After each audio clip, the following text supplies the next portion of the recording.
যারা কোনোদিন আমাদের বন্ধু ছিল না এবং স্বৈরাচারের সময় যতগুলা এই যে চুক্তি করছে, যেটা আমি আপনি আমরা অনেকেই জানি না, এই সবগুলো চুক্তি ভারতের স্বার্থ সিদ্ধির জন্য।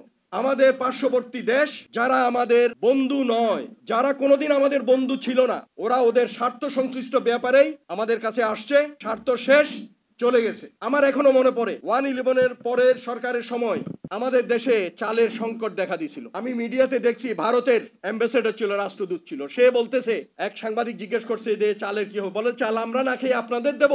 এই হচ্ছে ওদের আসল রূপ। তো 71-এ বলেন এবং বিভিন্ন সময়ে বলেন, তারা তাদের স্বার্থের জন্য আমাদের কাছে আসছে। এবং স্বৈরাচারের সময় যতগুলা এই যে চুক্তি করছে, যেটা আমি আপনি আমরা অনেকেই জানি না, এই সবগুলো চুক্তি ভারতের স্বার্থ সিদ্ধির জন্য। আমার অভিজ্ঞতা থেকে বলছি, আওয়ামী লীগ হচ্ছে এরকম একটা ঠাউট বাটপার দল। আর পরবর্তীতে বিগত 15-16 বছরে আমরা দেখেছি যে তারা কিরকম বর্বর একটা দল, সন্ত্রাসী একটা দল।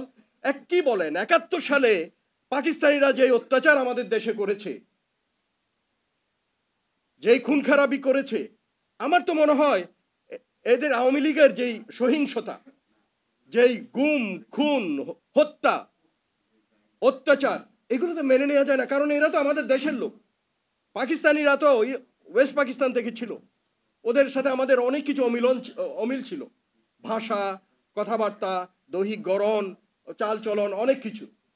কিন্তু শেখ হাসিনা তো গণতন্ত্রের নাম বলে আমাদের সবার কাছ থেকে ভোট নিয়ে এবং সে স্বৈরাচার রূপ ধারণ করলো এবং ভারতের পা চেটে ভারতকে সে দাসত্ব দিয়ে সে আমাদের দেশের উপরে সবকিছু চাপাই দিল। ভারতের ইচ্ছা, আমাদের জনগণ, আমাদের দেশ, আমাদের জাতি সাফার করলো।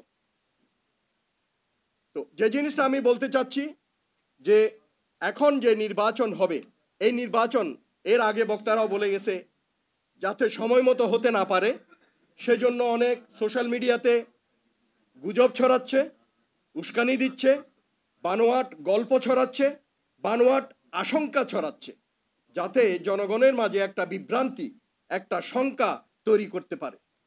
কিন্তু আমি আপনাদেরকে ক্লিয়ারলি বলতেছি, আপনারা আমার দেশের জনগণ, আমরা যদি এক থাকি তাহলে এটা হতে পারবে না। কারণ এটা চায় কারা? এটা চায় আমাদের পার্শ্ববর্তী দেশ যারা আমাদের বন্ধু নয়, যারা কোনোদিন আমাদের বন্ধু ছিল না, ওরা ওদের স্বার্থ সংশ্লিষ্ট ব্যাপারেই আমাদের কাছে আসছে। স্বার্থ শেষ, চলে গেছে। আমার এখনো মনে পড়ে সেই 1/11-এর পরের সরকারের সময় আমাদের দেশে চালের সংকট দেখা দিয়েছিল। তখন আমি মিডিয়াতে দেখছি ভারতের পিনাকি একজন ছিল, অ্যাম্বাসেডর ছিল, রাষ্ট্রদূত ছিল, সে বলতেছে, এক সাংবাদিক জিজ্ঞেস করছে যে চালের কি হবে, বলে চাল আমরা না খেয়ে আপনাদের দেব। এই হচ্ছে ওদের আসল রূপ। তো 71-এ বলেন এবং বিভিন্ন সময়ে বলেন, তারা তাদের স্বার্থের জন্য আমাদের কাছে আসছে। এবং স্বৈরাচারের সময় যতগুলা এই যে চুক্তি করছে, যেটা আমি আপনি আমরা অনেকেই জানি না, এই সবগুলো চুক্তি ভারতের স্বার্থ সিদ্ধির জন্য। বাংলাদেশের স্বার্থ এইসব চুক্তিতে খুব কমই দেখা হয়েছে। তো সেজন্য যে জিনিসটা খেয়াল রাখতে হবে, যে এই ধরনের উস্কানি, গুজব